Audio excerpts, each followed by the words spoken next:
সূরা ফাতিহা ৯ বার পরে হাতের উপর ফু দিলে কি হবে? আপনার প্রিয় মানুষ যত দূরেই চলে যাক পাগল হয়ে ছুটে আসবে। আপনি যাকে চান তাকে আপনার কাছে নিয়ে আসতে পারবেন এই আমলটি করে। তো সম্পূর্ণ আমলটির নিয়ম আপনাদেরকে বলে দিব। অনুরোধ করব ভিডিওটি না টেনে দেখবেন, কারণ কোনো একটা নিয়মও যদি বাদ পড়ে যায় আমলটি করে কিন্তু পরিপূর্ণ ফলাফল পাবেন না। তো প্রথমে আমলটির নিয়ম বলে দিব, ভিডিও শেষে বলে দিব এই আমলের দ্বারা আপনার কি কি লাভ হবে, কি কি উপকার হবে। তাহলে চলুন দেরি না করে আমলটির নিয়ম আপনাদেরকে বলে দিই। আমলটি করার জন্য প্রথমে আপনাকে ভালোভাবে অজু করে পবিত্র হয়ে নিতে হবে। পবিত্র হয়ে পবিত্র একটা জায়নামাজে বসে যাবেন। প্রথমে ৩ বার ইস্তিগফার পাঠ করবেন আমার দেখানো পদ্ধতিতে, যেমন আস্তাগফিরুল্লাহ রাব্বি মিন কুল্লি যামবি ওয়া আতুবু ইলাই, আস্তাগফিরুল্লাহ রাব্বি মিন কুল্লি যামবি ওয়া আতুবু ইলাই, আস্তাগফিরুল্লাহ রাব্বি মিন কুল্লি যামবি ওয়া আতুবু ইলাই। তারপর ৩ বার প্রিয় নবীর উপর দুরূদ শরীফ পাঠ করবেন এইভাবে, আল্লাহুম্মা সাল্লি আলা মুহাম্মাদি ওয়া আলা আলি মুহাম্মাদ কামা সাল্লাইতা আলা ইব্রাহিম ওয়া আলা আলি ইব্রাহিম ইন্নাকা হামিদুম মাজিদ। আল্লাহুম্মা বারিক আলা মুহাম্মাদি ওয়া আলা আলি মুহাম্মাদ কামা বারাকতা আলা ইব্রাহিম ওয়া আলা আলি ইব্রাহিম ইন্নাকা হামিদুম মাজিদ। এই দুরূদ শরীফটা ৩ বার পড়বেন। ৩ বার পড়া শেষ হলে এবার সূরা ফাতিহা পড়বেন এই নিয়মে।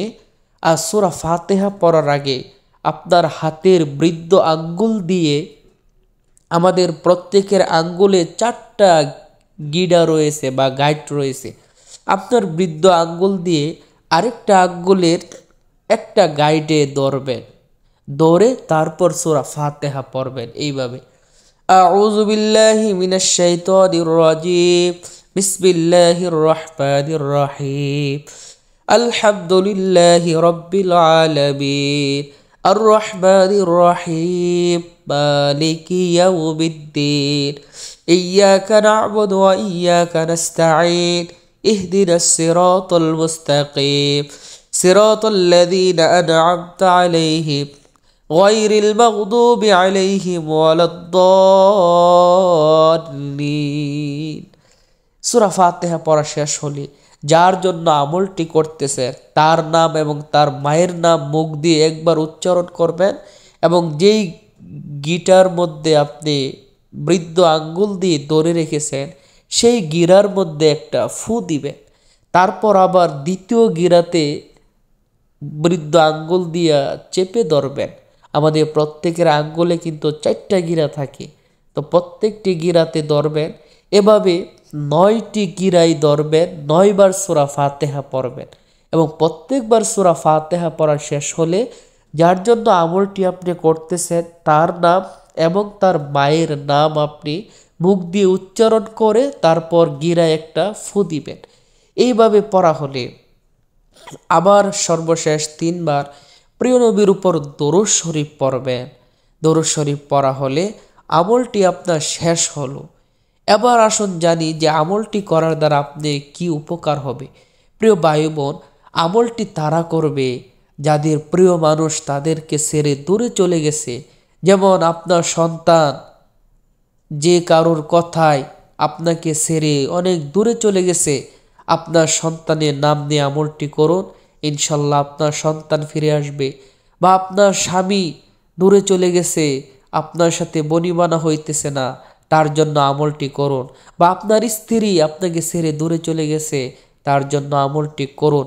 বা আপনি কাউকে পছন্দ করেন, তাকে হালালভাবে বিয়ে করতে চাচ্ছেন, তাকে আপনার প্রতি আকর্ষণ করার জন্য, বশ করার জন্য আমলটি করেন, ইনশাআল্লাহ ফলাফল পাবেন।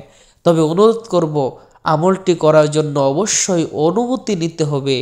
অনুমতি ছাড়া আমলটি করলে আপনি পরিপূর্ণ ফলাফল পাবেন না।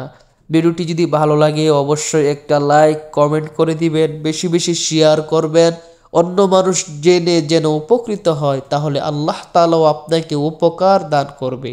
পরবর্তীতে এমন সুন্দর সুন্দর ভিডিওগুলো নিয়মিত পেতে দয়া করে চ্যানেলটি এখনই সাবস্ক্রাইব করে দিবেন প্লিজ, বা পেজটি লাইক ও ফলো করে দিবেন।